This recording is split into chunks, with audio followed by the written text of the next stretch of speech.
ಕಲಾವಿದರಿಗೆ ನಮ್ಮ ರಾಜ್ ಸರ್ ಆಗಿರ್ಲಿ, ಸುನಿಲ್ ಸರ್, ಸಚಿನ್ ಸರ್, ಎಲ್ರಿಗೂ ನಮಸ್ಕಾರ.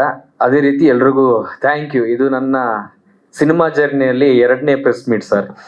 2ನೇ ಪ್ರೆಸ್ ಮೀಟ್ ಇಷ್ಟು ದೊಡ್ಡ ಪ್ರೊಡಕ್ಷನ್ ಅಲ್ಲಿ ಇಷ್ಟು ದೊಡ್ಡ ತಾರಾಗಣದ ಮಧ್ಯೆ ಆಗುತ್ತೆ ಅಂತ ಅನ್ಕೊಂಡಿರ್ಲಿಲ್ಲ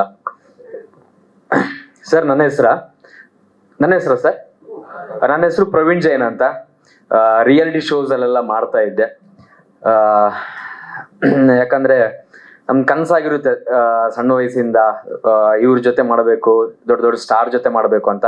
ಸುನಿಲ್ ಸರ್ ನನ್ನನ್ನು ಕರೆದ್ಬಿಟ್ಟು ಹಿಂಗಿಂಗ್ ಪಾತ್ರ ಇದೆ, ರಾಜ್ ಸರ್ ಹೆಸರು ಹೇಳಿದ್ರು.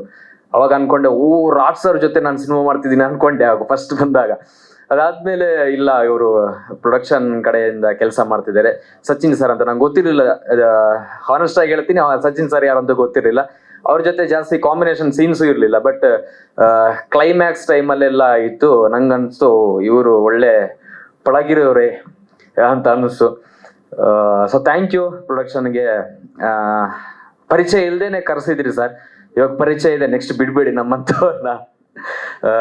ಅದೇ ರೀತಿ ತಾರಾಗಣದ ಬಗ್ಗೆ ಮಾತಾಡ್ಬೇಕಾದ್ರೆ ಕಿಶೋರ್ ಸರ್ ಆಗಿರ್ಬೋದು, ಮಿತ್ರ ಸರ್ ಆಗಿರ್ಬೋದು, ಉಮೇಶ್ ಸರ್ ಆಗಿರ್ಬೋದು, ರಘು ಸರ್ ಆಗಿರ್ಬೋದು, ರಮೇಶ್ ಇಂದ್ರ ಸರ್ ಆಗಿರ್ಬೋದು, ಇವ್ರ ಜೊತೆ ಸ್ಕ್ರೀನ್ ಶೇರ್ ಮಾಡ್ಕೊಳ್ಳೋದು ಒಂದು ನನ್ನ ಭಾಗ್ಯ.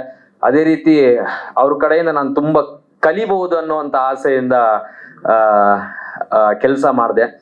ಇನ್ನೊಂದು ಖುಷಿಯ ವಿಚಾರ ಏನಂದ್ರೆ, ನಾನು ಡಬ್ಬಿಂಗ್ ಮುಗಿಸಿ ತುಂಬಾ ದಿನ ಆಗಿತ್ತು ಸರ್. ಡೈರೆಕ್ಟರ್ ಸರ್ ವಿಷಯ ಗೊತ್ತಿರಲಿಲ್ಲ. ನಿನ್ನೆ ನಾನು ಒಂದು ಇನ್ನೊಂದು ಸಿನಿಮಾ ಡಬ್ಬಿಂಗ್ ಹೋಗಿದ್ದಾಗ ಈ ಸಿನಿಮಾದ ಬಗ್ಗೆ ಮಾತಾಡಿದ್ರು.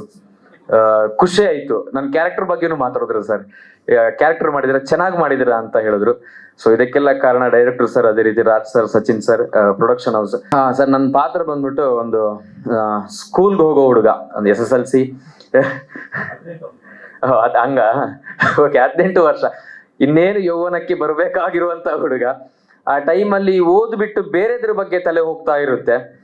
ಸೊ ಆ ತಲೆ ಹೋದಾಗ ಯಾವ ರೂಟ್ ಹಿಡಿತಾನೆ, ಅದರಿಂದ ಎಲ್ಲಿಗೆ ಹೋಗ್ತಾನೆ, ಯಾವ ವಿಷಯದಲ್ಲಿ ಸಿಕ್ಕಾಕೊಳ್ತಾನೆ ಅನ್ನುವಂತಹ ಒಂದು ಸನ್ನಿವೇಶದಲ್ಲಿ ನನ್ನ ಪಾತ್ರ ಹೋಗುತ್ತೆ. ಧನ್ಯವಾದಗಳು. Thank you.